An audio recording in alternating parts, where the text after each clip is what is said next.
Oke, selamat pagi, siang, sore, ataupun malam. Kami dari kelompok G ingin mempresentasikan mengenai diagram fasa dan sistem besi karbon. Oke, berikut adalah anggota kelompok kami, yaitu ada Anto Georgina Tobing, ada Artansya Tita Austin Wijaya, ada saya sendiri Juan Silvarenkosa, dan juga ada Widuran Firmansyah. Oke, berikutnya adalah outline presentasi kami, yaitu yang pertama ada perlite, yang kedua ada bainite, yang ketiga ada spheroidite, dan yang terakhir itu ada martensit. Oke, berikutnya adalah perlite. Oke, jadi sebelum masuk ke perlit, saya akan menjelaskan terlebih dahulu mengenai perubahan fase pada sistem euktektik. Jadi, pada sistem euktektoid itu uh, perubahan fase terjadi dari daerah gamma menuju ke daerah uh, dua fase itu alpha plus Fe3C, di mana sistemnya itu cukup kompleks dan adanya penurunan temperatur dari A ke B. Dan ketika penurunan temperatur tersebut itu menyebabkan struktur mikro baja euktektoid itu akan mengalami pendinginan. Nah, struktur mikro ini tuh nantinya akan membentuk lapisan bolak-balik atau lamellai yang dari dua fasa. Nah, jadi dari sini ini namanya austenit yang gamma ini dan nanti ketika ada penurunan temperatur tuh akan terbentuk namanya suatu struktur yang disebut juga sebagai perlit seperti itu. Nah, ini adalah tampilan struktur perlit kalau misalnya dilihat secara menggunakan mikroskop dan yang lapisan hitam itu adalah Fe3C dan lapisan yang terang itu adalah alpha ferrit. Oke, jadi lapisan bolak-balik tadi itu yang alpha ferret sama F3C itu terbentuk akibat adanya perbedaan komposisi. Dan perbedaan komposisinya itu adalah fase induk berupa 0,76% weight percent dari C, terus fase produknya itu adalah alpha ferret dari 0,2%, 0,22% composition dari weight percent C, karbon, dan juga ada cementite yaitu sebesar 0,7% weight karbon. Nah, jadi kalau kita dari struktur ini tuh atom karbonnya itu bakal berdifusi dari daerah ferrit menuju ke ini yang biru ini cementite, jadi dari daerah cementite. Nah, difusinya itu kan berlangsung secara vertikal. Nah, nanti pertumbuhan ferritnya itu akan secara horizontal. Jadi nanti lama-kelamaan itu akan menutupi permukaan austenite ini dalam rentang waktu tertentu. Nah, ini plot grafik dari pelet itu seperti ini. Jadi pertumbuhan pelet itu akan bergantung pada waktu dan juga suhu. Jadi semakin lama waktu maka permukaan pelet itu akan menutupi permukaan austenit dan semakin tinggi temperatur juga itu maka semakin cepat permukaan austenit itu akan menjadi perlit seperti itu. Nah, jadi dari grafik yang tadi yang S-shape faktor nama grafiknya itu bisa dibedah jadi seperti berikut. Jadi yang pertama ketika transformasi itu dimulai maka perdaja itu masih belum terbentuk. Nah, lalu ketika waktunya sekitar 100 detik ya, jadi itu akan terbentuk namanya completion curve, namun masih sebesar 50%. Dan yang ini tuh yang terakhir yang 100% itu akhirnya udah terbentuk di sini yang garis hijau, yang completion curve 100% perlit. Dan ini pertumbuhannya itu akan terjadi di bawah suhu eutectoid. Jadi lama-kelamaan nanti akan konstan pertumbuhannya seperti itu. Oke, jadi ini mekanisme pembentukan perlitnya. Jadi yang pertama dari A ke B itu austenit dari yang stable itu akan mengalami penurunan temperatur, ya, mengalami penurunan temperatur dari A ke B. Lalu nanti dari B ke C itu yang austenit yang tadinya stabil itu dan jadi unstable, jadi sehingga akan memungkinkan terjadinya perubahan atau transformation. Lalu dari garis yang merah sama ke garis yang patah-patah biru ini itu akan tadi tumbuh 50% pelit. Nanti ini gambar strukturnya. Dan dari yang garis patah-patah biru ini menuju ke garis warna hijau atau titik D ini tuh akan tumbuh 100% pelit. Jadi kayak udah terbentuk seluruhnya pelitnya seperti itu.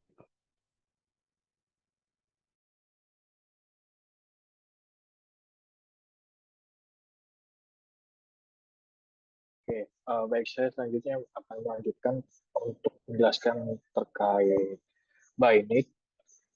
Mungkin bisa di next dulu. Oke, jadi bayanit ini mungkin kurang lebih hampir sama dengan perlit, yang mana ini merupakan mikrokonstituen lain yang merupakan produk transform dari austenitic. Nah, struktur mikrobayanit ini terdiri dari fase ferit dan juga cementid. Nah, maka dari itu proses difusi pun akan terlibat dalam pembentukan bayanit. Untuk pembentukannya sendiri pun kurang lebih hampir sama dengan perlit. Nah, tetapi untuk bentuk bayanit ini biasanya itu berbentuk jarum dan juga plat. Dan untuk bentuk jarum ataupun plat ini tergantung dari suhu transformasi ke bayanitnya. Lalu untuk detail mikrostruktur bayanit ini sangat halus sehingga hanya mungkin dilihat dengan menggunakan mikroskop elektron. Nah, yang nanti akan dibahas di grafik. Lalu bayanit ini terbentuk pada suhu 215 hingga 540 derajat Celcius atau 420 sampai 1000 derajat Fahrenheit. Nah, perubahan bentuk antara perlit dan bayanit ini biasanya saling bersaing atau mengalahkan satu sama lain. Hal ini maksudnya adalah di mana nantinya ini ketika dari austenitic ini itu bisa berubah menjadi perlit ataupun bayanit tergantung dari waktu dan juga suhunya, suhu transformasinya. Dengan begitu, sebagian paduan yang telah berubah menjadi baik bentuk perlit ataupun bayanit, transformasi ke mikrokonstituen lainnya tidak mungkin dilakukan tanpa pemanasan ulang untuk membentuk austenitic. Mungkin bisa lanjut.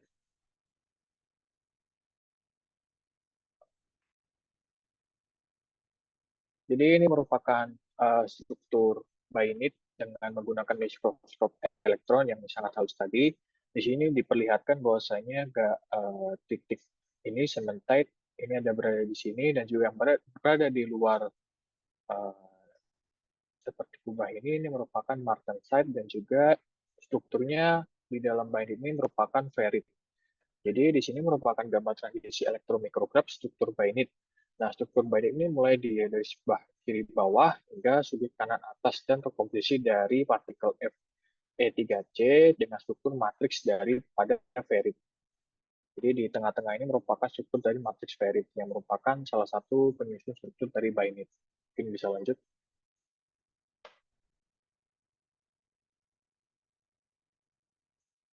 Baik, mungkin tadi sudah dijelaskan dalam perlit sama terkait masalah grafik ataupun diagramnya terkait transformasi isothermal. Jadi untuk apa namanya menunjukkan di gambar ini, grafik ini transformasi isothermal untuk besi karbon alloy dari euteosit dengan titik A sampai B itu austenit menjadi perlit.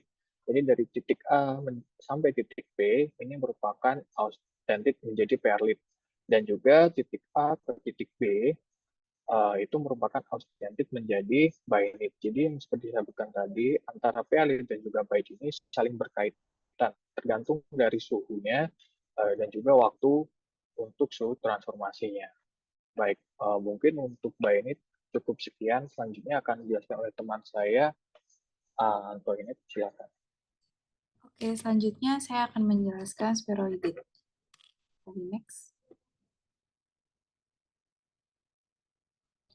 Jadi, spheroidit itu paduan baja yang memiliki struktur mikropirlitik atau bainitik. Jadi dipanaskan dan itu sampai dibiarkan pada suhu di bawah eutektit untuk jangka waktu yang cukup lama. Misalnya itu pada sekitar 700 derajat Celcius atau sekitar 13.000 derajat Fahrenheit selama 18 dan 24 jam. Mikrostruktur lain akan terbentuk dan itu disebut spheroidit. Terus selain itu alternating ferrit dan cemented lamel atau perlit itu struktur mikro yang diamati bainit. Fase PSC muncul sebagai partikel yang mirip bola dan tertanam secara kontinu di matriks fase alfa. Transformasi ini tuh telah terjadi dengan difusi karbon tambahan tanpa perubahan komposisi atau jumlah relatif ferrit dan cemented phase. Gaya yang diperlukan untuk transformasi ini adalah pengurangan fase alpha phase C daerah boundary. Kinetika pembentukan spheroidit tidak termasuk dalam diagram transformasi isothermal. Next. Nah, berikut adalah foto mikrograf baja. Jadi, foto mikrograf dari sebuah baja itu memiliki struktur mikrospheroidit.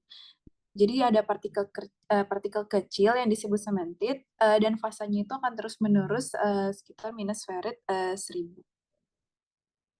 Next. Elemen lain dari struktur mikro berhubungan dengan bentuk dan distribusi fase. Dalam hal ini, fase cementid memiliki bentuk dan susunan yang jelas dan berbeda dalam mikrostruktur perlit dan spheroidit. Paduan yang mengandung struktur mikroperlit itu memiliki kekuatan dan kekerasan yang lebih besar daripada yang mengandung spheroidit. Next. Nah, dari grafik di samping, itu menunjukkan bahwa yang membandingkan kekerasan sebagai fungsi persen berat karbon untuk spheroidit dan kedua jenis struktur perlit.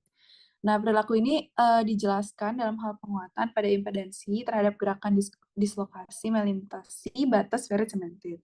Ada lebih sedikit area batas persatuan volume di spheroidit, dan akibatnya terjadi deformasi plastis hampir yang tidak dibatasi, sehingga menimbulkan material yang relatif lunak dan lemah dari semua paduan baja. Yang paling lembut dan paling lemah memiliki struktur mikrospheroidit. Next. Nah, baja spheroidize sangat ulet, lebih dari perlit halus atau kasar. Dan selain itu, mereka sangat tangguh karena setiap retakan hanya dapat menemukan sebagian kecil partikel cemented yang rapuh saat merambat melalui matriks ferrit yang ulet. Boleh di next? Oke, selanjutnya akan dijelaskan oleh teman saya, Widura.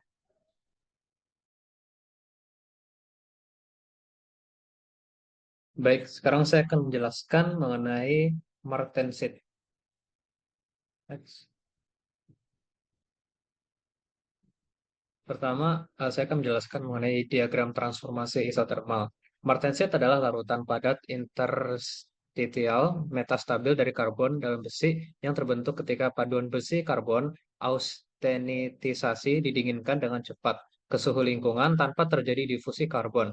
Martensit berstruktur fase tunggal non-equilibrium yang dianggap sebagai produk formasi trans yang bersaing dengan perlit dan bainit. Sejumlah besar atom mengalami gerakan kooperatif yang terjadi sedemikian rupa sehingga austenit FCC mengalami transformasi polimorfik menjadi martensit body-centered tetragonal atau BCT.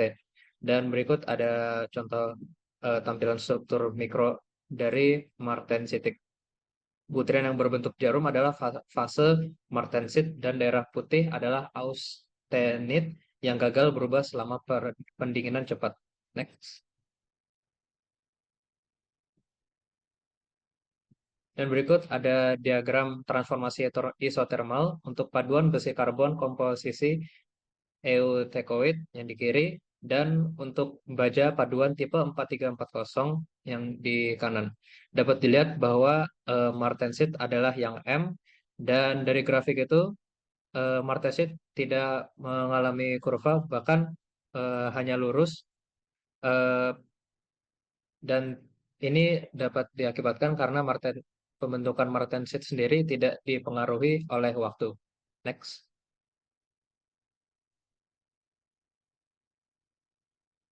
Garis-garis dalam grafik menunjukkan bahwa transformasi martensit atau transformasi athermal tidak bergantung pada waktu, sedangkan bergantung pada fungsi dari suhu, di mana alloy dipadamkan atau didinginkan dengan cepat. Paduan komposisi eutektoid yang didinginkan dengan sangat cepat dari suhu di atas 727 Celcius hingga kurang lebih 165 derajat Celcius. Sedangkan untuk baja paduan adalah 701 Celcius hingga sekitar 220 derajat Celcius. Berdasarkan diagram transformasi isotermal, 50% dari austenit akan berubah menjadi martensit dan selama suhu dipertahankan, maka tidak akan transformasi lebih lanjut.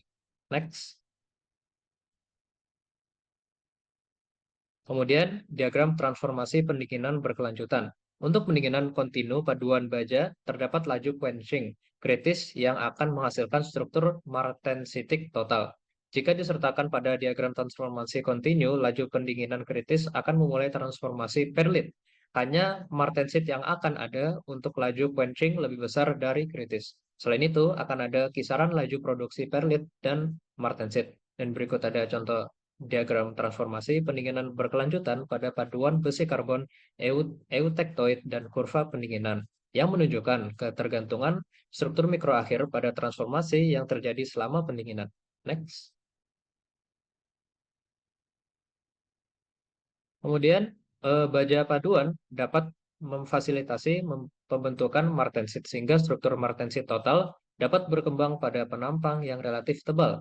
Paduan besi karbon yang mengandung kurang dari sekitar 0,25% berat karbon biasanya tidak diberi perlakuan panas untuk membentuk martensit karena diperlukan laju pendinginan yang terlalu cepat untuk menjadi praktis. Diagram tersebut berupa diagram transformasi pendinginan berkelanjutan pada baja paduan tipe 4340 dan beberapa kurva pendinginan menunjukkan ketergantungan struktur mikro akhir paduan ini pada transformasi yang terjadi selama pendinginan. Next.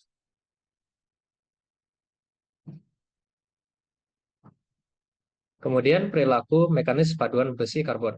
Pada berbagai struktur mikro yang diproduksi dari paduan baja tertentu, martensit adalah yang paling keras, kuat, paling rapuh, dan kurang ulet. Kekerasannya bergantung pada kandungan karbonnya, sekitar 0,6% berat.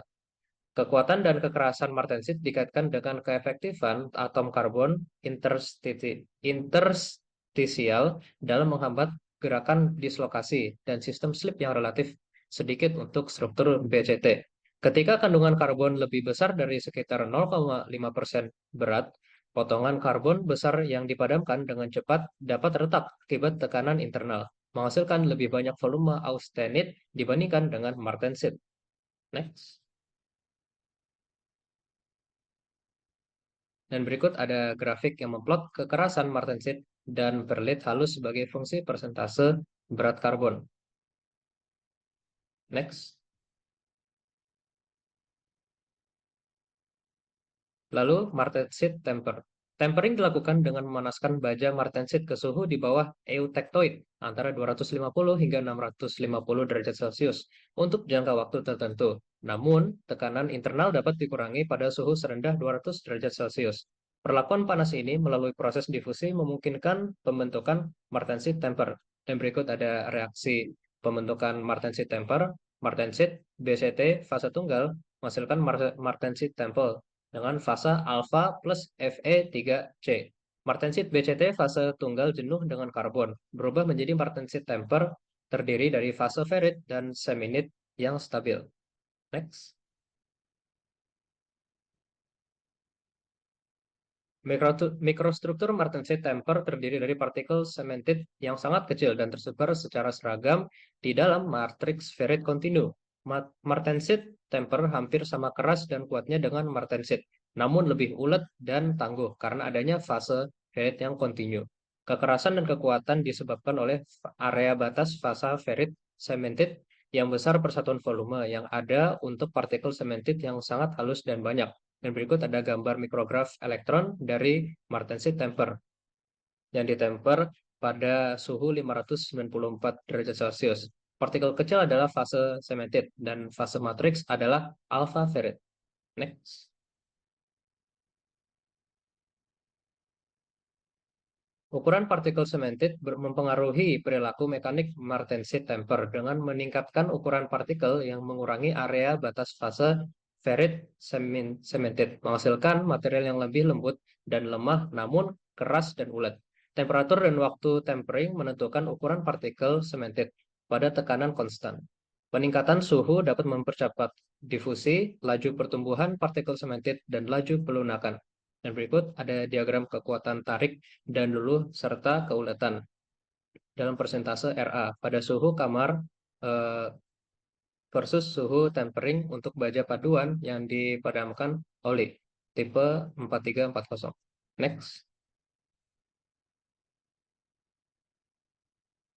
Pada suhu mendekati eutectoid sekitar 700 derajat Celcius dan setelah beberapa jam, struktur mikro akan menjadi spheroiditik dengan spheroid sementit besar yang tertanam dalam fase ferrit kontinu. Sejalan dengan itu, martensit overtempered relatif lunak dan ulet. Dan berikut adalah proses pembentukan martensit temper melalui kemungkinan transformasi yang melibatkan dekomposisi austentit. Austentit setelah rapid quench akan menghasilkan martensit dan setelah dipanaskan akan menghasilkan temper martensit. Namun austentit juga dalam pendinginan yang lambat dapat menghasilkan perlite dan aproeutectoid fase dan pada pendinginan yang moderate dapat menghasilkan bayanite. Next.